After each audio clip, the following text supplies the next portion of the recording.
Ovviamente esistono dei parallelismi molto interessanti, proprio alla luce di quello che vi dicevo sui confronti tra l'Oriente e l'Occidente, anche se si perdono nelle nebbie della storia.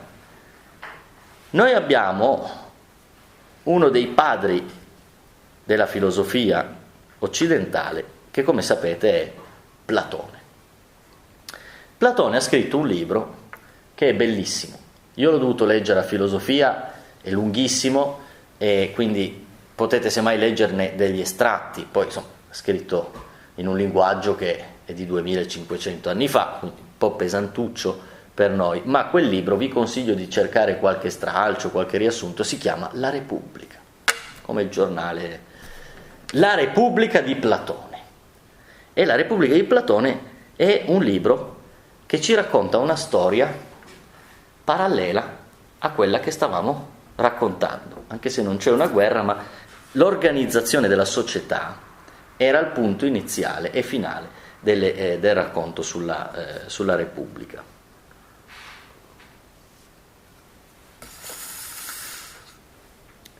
In effetti, se io devo pensare a come è organizzato lo spirito dell'uomo, o quella che i greci chiamavano psiche è tradotto con anima, giusto? Ma noi usiamo la parola psiche per dire tutto l'articolato complesso di cose invisibili in cui si annidano i desideri, le emozioni, i pensieri, ciò che sono, ciò che penso di essere, l'immagine di me nel mondo, l'ego, l'inconscio, capite? Insomma, tutto quello che non è corpo, ma che è me.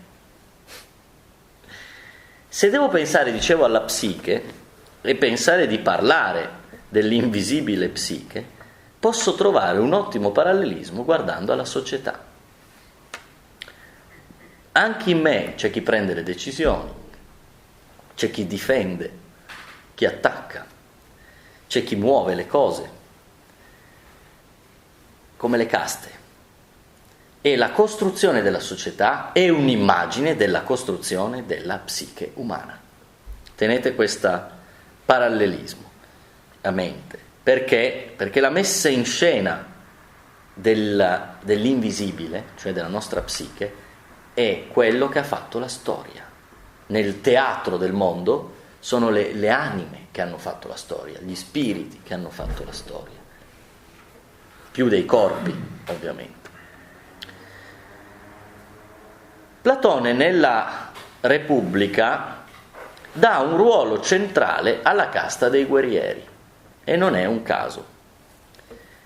È probabile che Platone fosse venuto a conoscenza della cultura orientale. Difatti, una delle prove è che Platone parla apertamente, a più riprese, della trasmigrazione delle anime, che non era un concetto tipicamente greco, ovviamente, deve averlo ereditato, deve essergli arrivato. Oppure, avete presente, l'avete sentito nominare, il mito della caverna? C'è un uomo incatenato, sempre di Platone ovviamente, c'è un uomo incatenato in fondo a una grotta, quest'uomo guarda al fondo della grotta, non sa quello che c'è dietro, perché non vede, non può girarsi. Dietro c'è il mondo e c'è la luce del sole, lui non li vede, è in fondo alla grotta, ma vede sul fondo della grotta proiettate le ombre di quello che passa davanti all'apertura della grotta. E lui crede che il mondo, che la realtà siano le ombre. Quando un giorno si libererà dalle catene, si girerà e vedrà il sole, capirà che la realtà è un'altra, e lui vedeva solo un riflesso. Trasponete questa fiaba, questo mito, in un'idea simile a quella della Maya in India, cioè che la realtà illusoria è nient'altro che il riflesso di qualcosa di più spirituale, ideale, che ha una portata e uno spessore ben diverso dalla transitorietà a cui siamo abituati e dall'incertezza a cui siamo abituati nel mondo della percezione sensoriale. Ovviamente al vertice anche Platone, che ha ereditato d'altrove quest'idea, mette l'equivalente dei sacerdoti, in mezzo mette i guerrieri e per ultimi mette la gente del popolo. Poi si aggiunge la quarta casta in India, che è quella della servitù. Quando cominciano a fare schiavi, no? Allora cominciano anche ad avere questa quarta casta, cioè quella destinata ai lavori più umili. Questa dei sacerdoti, la prima, è sostituita in Platone dai saggi o illuminati. I saggi o gli illuminati devono essere privi di compenso,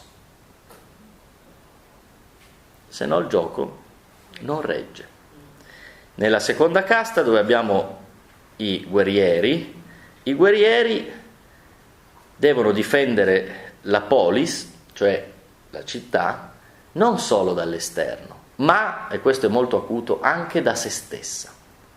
E qui guardate quanti guerrieri siano la metafora di una facoltà importante della nostra anima, proprio quella che Krishna ad Arjuna insegnerà a sviluppare. Chi è il mio peggior nemico? Me stesso. Sì. Chi è quello che mi può realmente giocare contro? Da dove vengono i pericoli maggiori? Da dentro. Prima vi ho fatto l'esempio di un'emozione che scappa. Le pulsioni, istinti, le passioni o emozioni devono essere conosciuti e controllati. Attenzione, controllare non vuol dire reprimere. Se reprimo, pericolo enorme. Reprimere è il contrario di esprimere. Ma esprimere consapevolmente o esprimere inconsapevolmente è la vera differenza. Un conto è se il mio moto di rabbia non è contenuto, e allora spacco la sedia, spacco il bicchiere, spacco una testa. Un conto è se il mio moto di rabbia è sublimato, non represso, sublimato, cioè conosciuto, e trova un modo di uscire, magari parlando, anche tra sé e sé, non sto necessariamente parlando del confronto con qualcuno.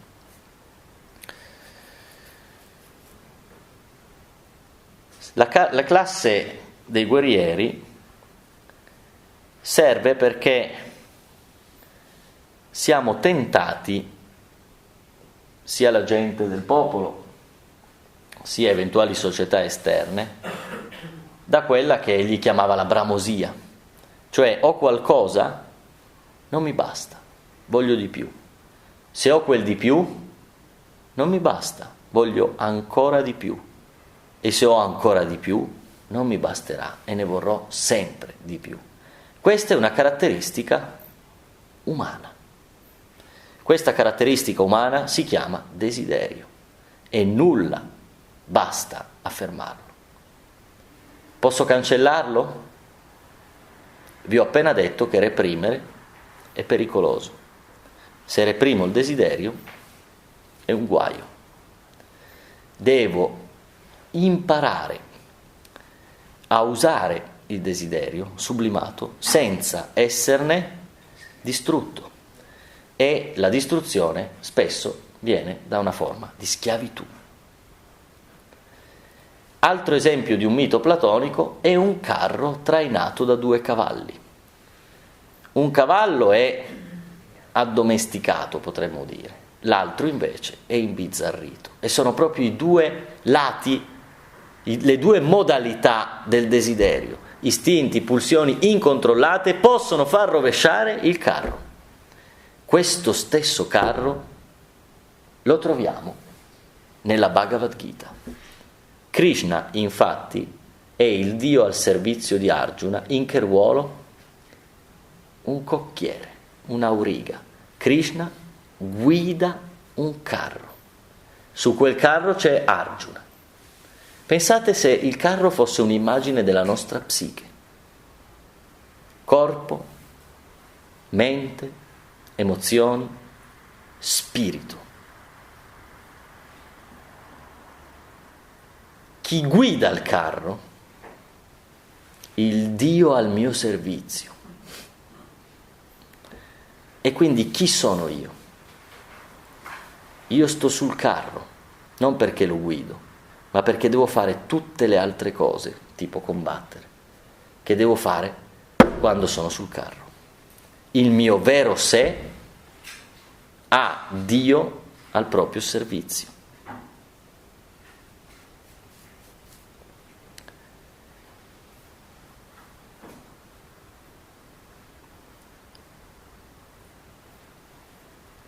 Questo che vi ho raccontato di Platone e della Repubblica ve l'ho detto perché è una delle prove di quello che dicevamo all'inizio, cioè che la cultura eredita da altre culture i propri contenuti. E questo è Platone, in Platone è di un'evidenza schiacciante.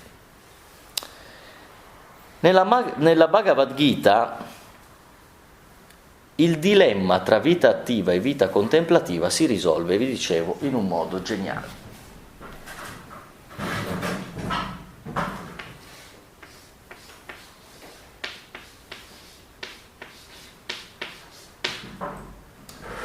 Non si rinuncia a compiere l'azione perché, come vi ho detto, questo è problematico e soprattutto in queste due caste, cioè per la grande maggioranza degli individui, è impossibile, non è nella loro natura. Quindi bisogna fare o agire. Chiaro, no? Il problema è come? Vi ripeto che il rischio celato nell'azione è che io, legandomi agli scopi e ai frutti delle mie azioni, diventi schiavo dei risultati voluti. Quell'azione lì mi libera karmicamente o mi lega karmicamente? Mi lega karmicamente, mi schiavizza, mi costringe a tornare.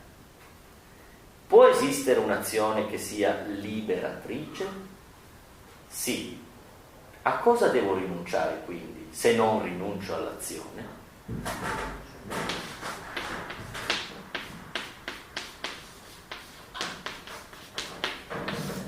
Rinuncio ai frutti dell'azione. Cosa vuol dire rinunciare ai frutti dell'azione? Questo dovremmo spiegarlo molto bene perché è il cuore della Bhagavad Gita. Non vuol dire mica che io, pur agendo, poi mi volto dall'altra parte e non mi prendo neanche quel che mi spetta. Non è dire rinuncio ai frutti dell'azione, non vuol dire quello che sembra voler dire, cioè che poi la mano non stringe il risultato. È un modo, una modalità di agire che prescinde e che mette tra parentesi l'io.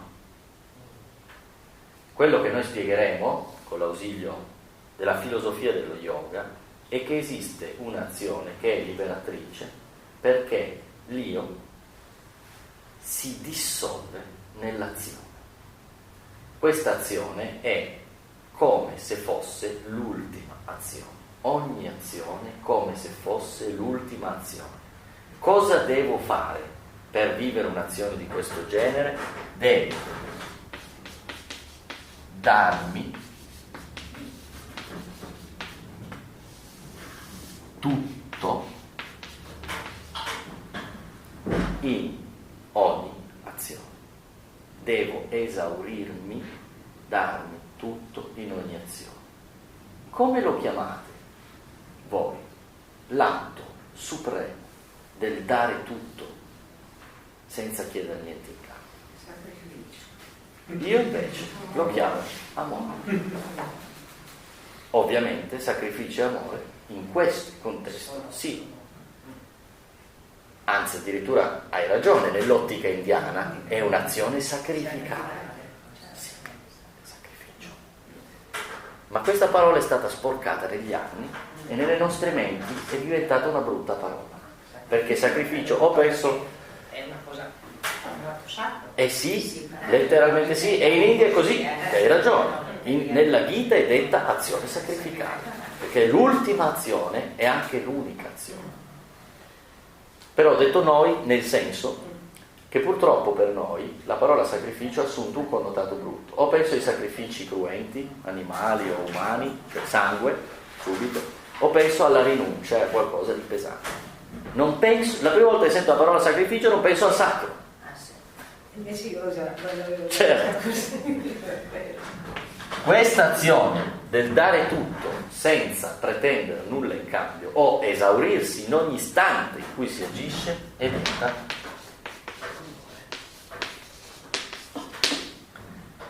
questo amore nella Bhagavad Gita è chiamato con un termine che sarà destinato a risolvere il dualismo tra la via della conoscenza, che in India si chiama Jnana, e la via dell'azione, che in India si chiama Karma, e che dà vita a due tipi di yoga. Lo yoga della conoscenza e lo yoga dell'azione, Jnana Yoga e Karma Yoga. Qui si parla esplicitamente di Bhakti Yoga. Anche questa è una parola difficile da tradurre, la traduzione che trovate più diffusamente è la devozione. Il devoto è votato. Ecco il senso, uno dei sensi, l'ho cancellato Dharma, va bene, del Dharma. Essere votati a una causa. In questo caso la causa è la causa d'amore. Questo crea il legame tra uomo e Dio. Questo pone Dio al servizio dell'uomo. Non il Dio di una religione, non il Dio personalistico a cui sono abituato a rivolgere preghiere. E il Dio interiore, in questo caso, è lo stesso principio per cui vive tutto ciò che ha vita. È il principio di ogni, l'essenza di ogni cosa vivente, e quindi è il motore che spinge innanzi la creazione.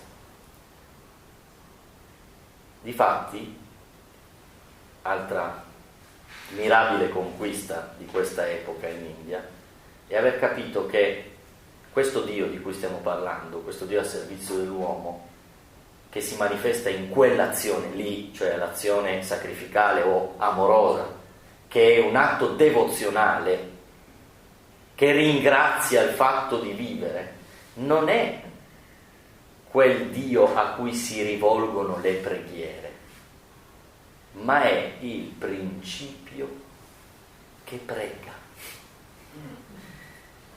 Cercate di cogliere questa sottiglienza. Se io invento un Dio e gli do una personalità, quel Dio diventa un oggetto, mettiamo un cerchio, e questo cerchio starà infinitamente in alto, infinitamente più grande di noi miseri e piccoli uomini e donne sulla terra. Ci siete?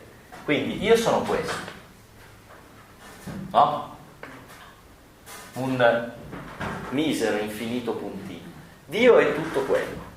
Capite che coltivare quest'idea ha generato, uno, distanza, impossibilità di congruenza. Due, ovviamente l'abbi pietà di me, misero me, mea culpa, per forza. Rapporto di forze sbilanciato. Ma provate invece a immaginare che anziché essere l'oggetto di preghiere, questo Dio sia il principio che consente di infiammarsi nella preghiera. Provate a immaginare che anziché essere colui a cui rivolgo le preghiere, quel Dio sia il motore della preghiera. E questo Dio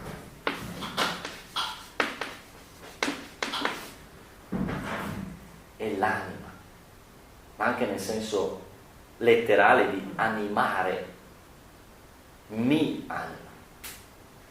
Non c'è presunzione in questo, Questa è filosofia sottilissima.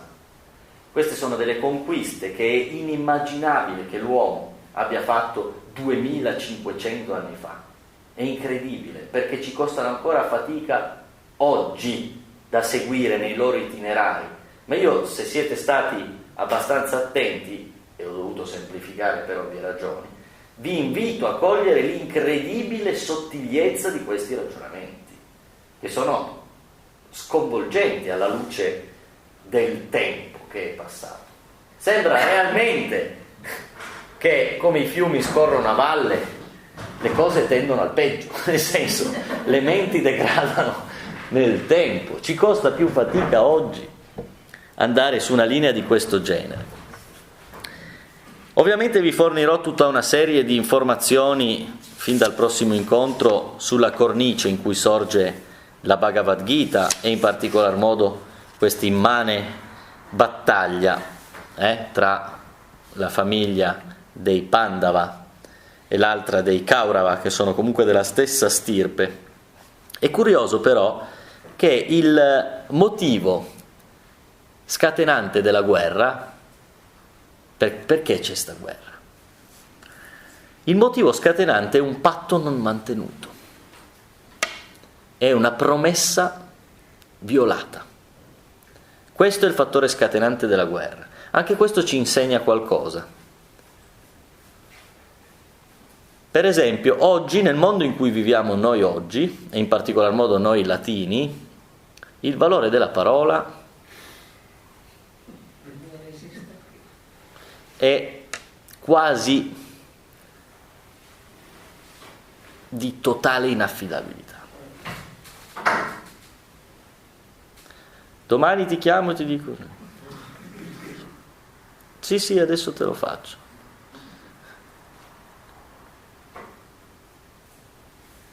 Oggi la parola è scaduta. In altre culture e in altri tempi la parola era... Sì, perché che cos'è la parola? È me stesso. Nel momento in cui io dico una cosa, la mia azione di uomo parlante mette qui davanti a te la mia anima.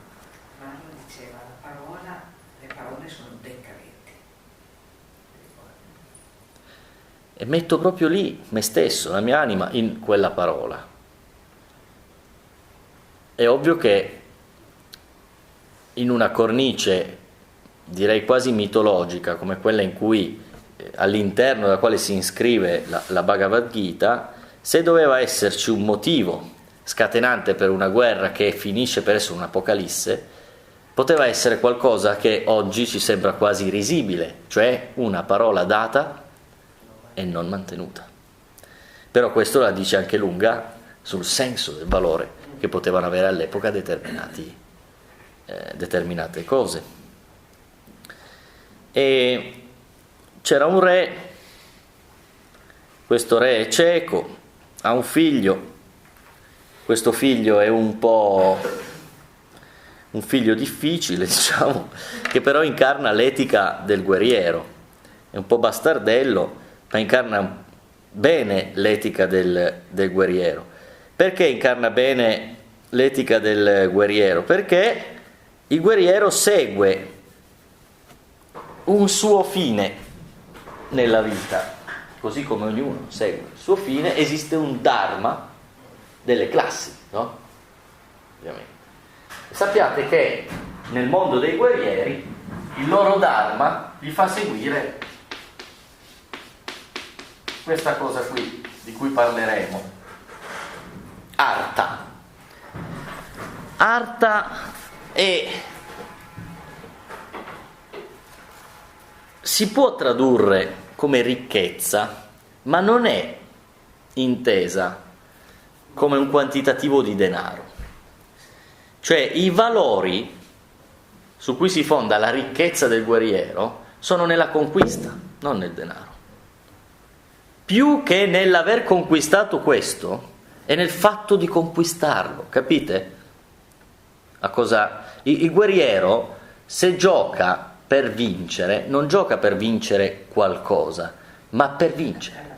Sì. È un po' un concetto che senti, io parlo dei film, dei Marines, cioè il vero Marine ha questo tipo di concetto. il vero marito. Sì, e poi è la stessa cosa che trovi nell'epica anche occidentale, no? Nell'epica dei Greci, di Omero, no? Che quando narra le gesta dei vari Ettore, Achille, no? Nell'Iliade, eccetera, lì abbiamo queste figure incredibilmente forti come guerrieri, ma anche molto umani, cioè capaci di sentimenti umani, che non sono lì per arricchirsi, ma che vogliono sempre conquistare, è nella loro natura questo voler vincere, voler conquistare e non mollare l'osso. Come fosse una dimostrazione di valore, di forza. La superiorità della forza è il non cedere. E questo qua, poi ne parleremo, presenteremo i nomi dei personaggi e tutto, gioca a dadi. Gioca a dadi con Yudhishthira, il figlio di un re cieco abbastanza buono, insomma sono familiari, no? Cugini. E Yudhishthira perde. Tutte le partite che gioca, perde. E più perde, più gioca. Perché il suo errore è cercare la rivalsa. Guardate, no? Lo schema che ha portato oggi alla ludopatia, no? Vado al casino, gioco questo, lo perdo, ma io ho ancora questo, allora gioco per recuperare quello e lo perdo, ma allora ho ancora questo, gioco questo per recuperare quelli e lo perdo. Poi se ho perso quello che avevo, comincio a impegnare qualcosa che magari non ho con me. Ho un orologio, ho un bracciale, ho l'anello, ho il vestito buono, ho l'automobile. E Yudhishthira fa così, no? Impegna. Poi cosa impegna? La moglie. Poi cosa impegna? I figli. Poi cosa impegna? Il regno. E così alla fine ha perso tutto. E siccome ha perso tutto, l'altro che ha vinto tutto, e quindi si è preso tutto, lo condanna a un esilio che durerà 13 anni, cioè sei espulso dal tuo regno. Per 13 anni dovrai vagare in foresta, poi però quando torni io ti rido tutto, tanto sarò già più avanti negli anni. Ecco il patto tradito. Passano i 13 anni di esilio, quello torna e l'altro gli dice no. E al dirgli ciccia, ecco che scatta la guerra. E questo il motivo, poi naturalmente ve lo presenterò più dettagliatamente, perché poi ognuno dei personaggi ha una specie di ruolo psicologico, cioè ognuno rappresenta un aspetto della psiche, si può fare un quadro complesso, articolato, ma bellissimo della Bhagavad Gita. La Bhagavad Gita presenta, ed è tra i primi testi a farlo, anche se la filosofia greca a ruota ha seguito questa faccenda, presenta un'unità di fondo tra tre realtà che noi siamo abituati a concepire separatamente e che invece vengono presentate in un unico legame.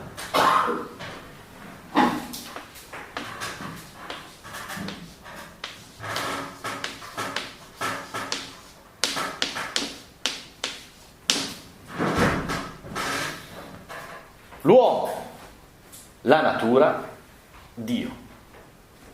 Tre grandi, enormi ambiti che sono uno. Non nel senso che non ci siano differenze tra l'uno e l'altro, ma nel senso che esiste una continuità e addirittura una forte identità, riflesso, riverberata tra l'uomo e l'ambiente circostante. E tra l'ambiente circostante è il principio creatore di tutto questo. Se li separo, se l'uomo prende le distanze dalla natura, problema. Io avveleno l'ambiente in cui mi trovo, risultato avveleno me stesso, tutta una serie di cose che sono abbastanza ovvie e scontate. Se la natura prende le distanze da Dio, problema. Pensate il passaggio dai panteismi ai monoteismi. Prima Dio era nella natura, poi Dio viene espulso dalla natura.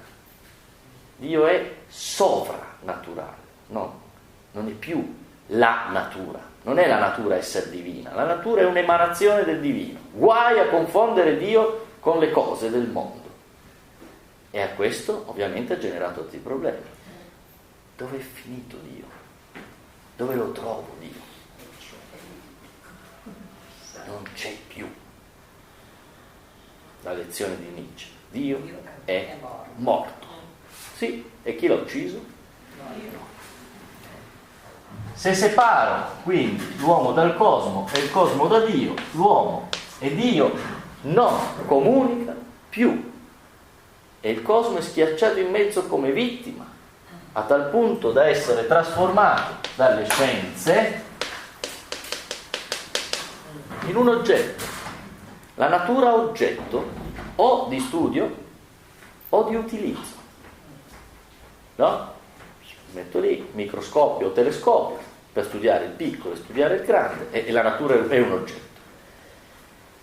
Quando ho imparato qualcosa la sfrutto, e la natura è un oggetto, la sfrutto, succhio il sangue, scavo i buchi, prendo, sputo e non do niente.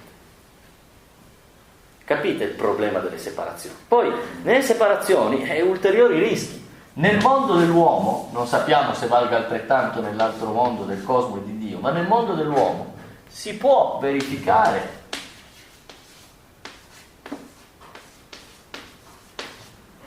ovviamente che uomo sia contro uomo, che homo homini lupus, e che l'individualismo spezzi la possibilità dell'accordo armonico di una polis, cioè di una società, di una città, dove ormai ognuno pensa ai si propri, solo a quello, se posso fotto anche qualcuno, e ovviamente questo cosa fa? Distanzia ciascuno di noi da tutti gli altri. Ne posso più fidare, quindi, nella diffidenza non generalizzata. Questo percorso nella Bhagavad Gita prende spunto l'identità di uomo, cosmo e Dio da un'idea che troviamo già nelle Upanishad, che è un'idea molto avanzata, che sostiene che l'assoluto o il divino, che in India in quel contesto è chiamato Brahman, sia identico con l'anima dell'uomo, che in quel contesto indiano è chiamata Atman. È da questa filosofia che muove la Bhagavad Gita, l'identità di Atman, cioè della nostra anima, con Brahman, cioè con l'assoluto, col divino. Essi sono uno. E questa verità non è forse la stessa che riecheggia nella prima frase della tavola smeraldina di Ermete Trismegisto? È vero, assolutamente vero, in verità vi dico, anzi, in verità, senza menzogna, certamente è verissimo, ciò che è in basso è come ciò che è in alto, e ciò che è in alto è come ciò che è in basso, perché si compiano i miracoli della cosa una. Così inizia la tavola smeraldina di Ermete Trismegisto, uno dei testi ermetici più conosciuti e più importanti. E continua dicendo: e poiché tutte le cose provengono da una, per la meditazione di una, così tutte le cose sono nate da questa unica cosa, mediante adattamento. La Gita insegna un metodo di adattamento dell'uomo e del Dio che è al suo servizio alla natura circostante e agli altri, per ricomporre, ricreare un'unità di fondo che rischia di essere strappata dal modo in cui si stanno muovendo le cose. La realtà suprema, questo Krishna, a un certo punto manifesterà se stesso e farà strage di nemici ingoiandoli, quando, mostrando le sue forme reali ad Arjuna, si presenterà nella terribile forma di Kala, che vuol dire letteralmente il tempo.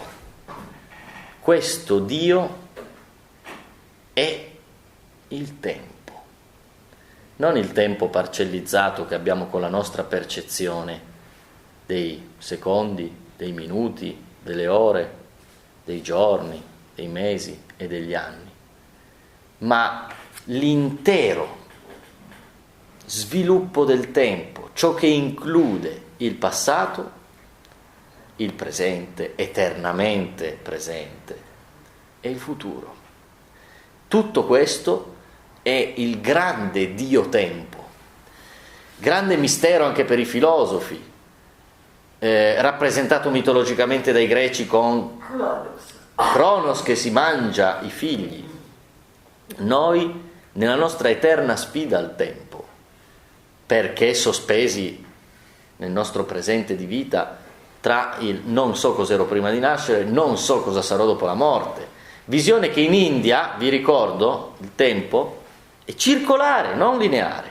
È un'apocalisse che ritorna continuamente su se stessa, alla fine dei tempi che coincidono con l'inizio di nuovi tempi. Quando Krishna manifesterà la sua natura, perché Arjuna gli chiede fammi vedere come sei, ciò che sei, e la visione è mostruosa. Delle fauci, guardate qui l'archetipo di Cronos che ingoia i figli, come era già presente nella Bhagavad Gita. Krishna mostra delle fauci tremende con cui ingoia i nemici e poi i mondi. Il tempo ingoia ogni cosa, il tempo divora, lo diciamo ancora oggi anche noi. E questa è forse la tematica archetipale simbolica che è stata alla base di qualunque sviluppo mitologico e anche più sofisticato come nel caso della Gita, e cioè la problematicità del nostro rapporto col tempo, la nostra caducità, la nostra transitorietà, il fatto che ora ci siamo e domani forse no. Capite? Allora questo è un livello di problematicità incredibilmente profondo, perché mette in gioco il grande spettro con cui desideriamo non fare mai i conti, è la morte, in una parola. E quindi io per oggi mi fermerei qui, se avete domande eccetera. So che non vi ho presentato la Gita, ma abbiamo 10 incontri per farlo. Mi interessava darvi una cornice con una degustazione, diciamo così, di alcuni degli aspetti che andremo a toccare, sia nel confronto tra Oriente e Occidente, come avete visto, sia poi nello scendere proprio in maniera più approfondita in alcuni dei passaggi chiave di questo testo, che è un testo che non è stato scritto in 448, anzi tutti i 5 capitoli finali sono un'aggiunta di secoli dopo. Insomma, vedremo che è una situazione molto articolata, complessa, e che quindi attraversa varie stagioni del pensiero. Va bene, vi ringrazio della pazienza, dell'ascolto. Se avete domande, ben venga. Grazie a tutti allora. Grazie. Grazie.